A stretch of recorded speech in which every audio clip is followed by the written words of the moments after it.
What is Heroes Day, and why is it significant? Heroes Day is a Jamaican national holiday which was started in 1969.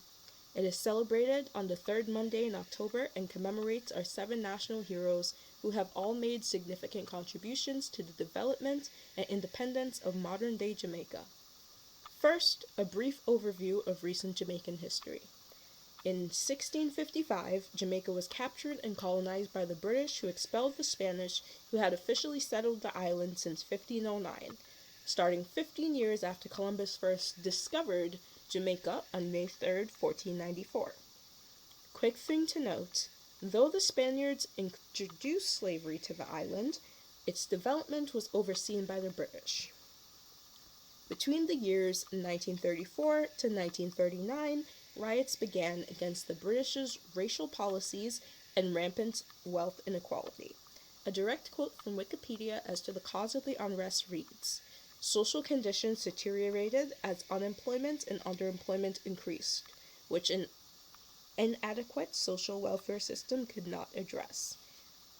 Factors that were worsened by sharply increased population growth, itself the result of a significant downward trend in the region's mortality rate as health conditions improved. The cost of living also went up. It was a sudden upsurge in 1937 to 1938 that led to strikes in Jamaica.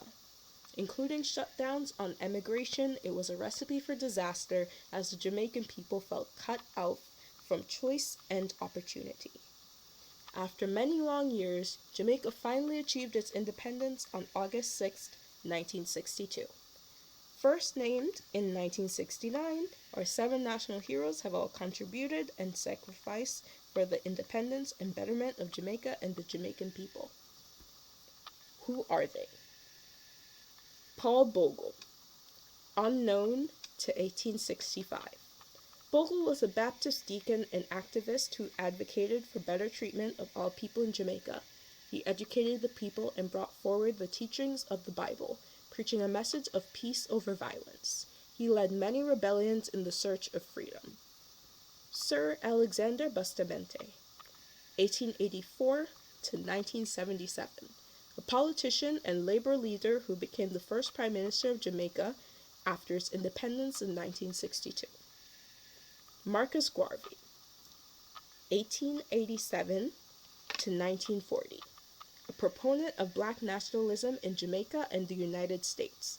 He gained international recognition for seeking the rights of all blacks. He also founded the Universal Negro Improvement Foundation and spoke out against the cultural and economic exploitation of the black community. George William Gordon, 1815 to 1865.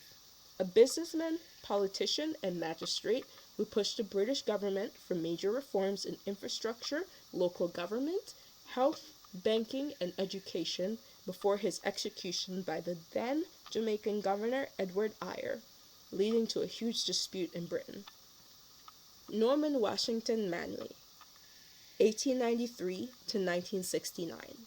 A scholar who became one of Jamaica's most famous leading lawyers in the 1920s. He advocated for universal suffrage and eventually went on to become Jamaica's first premier on August 14, 1959. Samuel Sharp, 1801 to 1832. An enslaved African-Jamaican man who became famous for being the leader of the widespreading 1832 Baptist War slave rebellion in Jamaica. I saved my favorite for last. Queen Nanny. She was the leader of the Jamaican Maroons in the 18th century, named as a national hero in 1975 for her successes as a military tactician, strategist, and leader. Her image is immortalized on the Jamaican $500 note.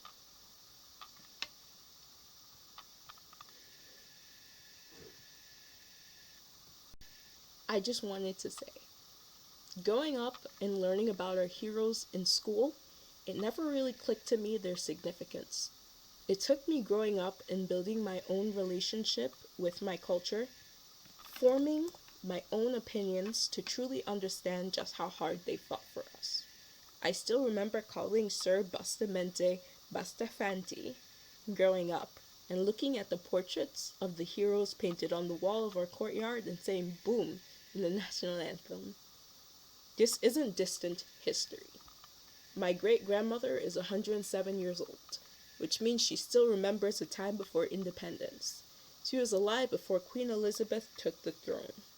To some, this might be the past and gone history, but to me this is very recent, and the pain and indignation inflicted on my people still echoes in my heart to this day.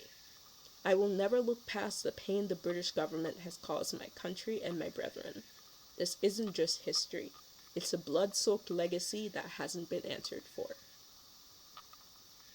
To be candid, I love my country and I love my culture, but I feel very disconnected and ostracized because of my identity. I am Jamaican, but I am also gay and transgender, and to many of my countrymen, my existence is a mark of shame that they would rather ignore and erase. And it pains me to know that returning to my place of birth and my ancestral home would at this time be a death sentence. As a society, we have come a long way, but we still have a longer way to go in building a tolerant and loving home for people of all walks of life. As we say, out of many one people, I am one of many people, and I'm not tired. I'll never be tired of fighting for a better world for people like me, and even those who aren't, because we all deserve a world where we're free. This is a call to action for all Jamaican people to end the genocide of LGBTQ+ people in Jamaica that's been long ignored and excused.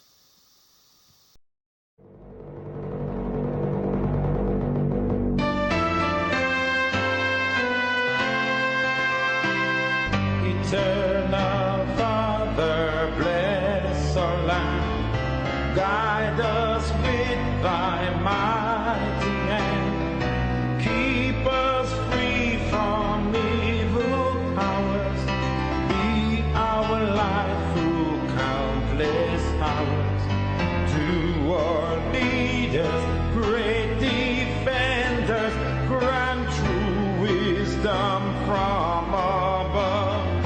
Justice, fruit be ours forever. Jamaica, land we love. Jamaica, Jamaica, Jamaica, land we love.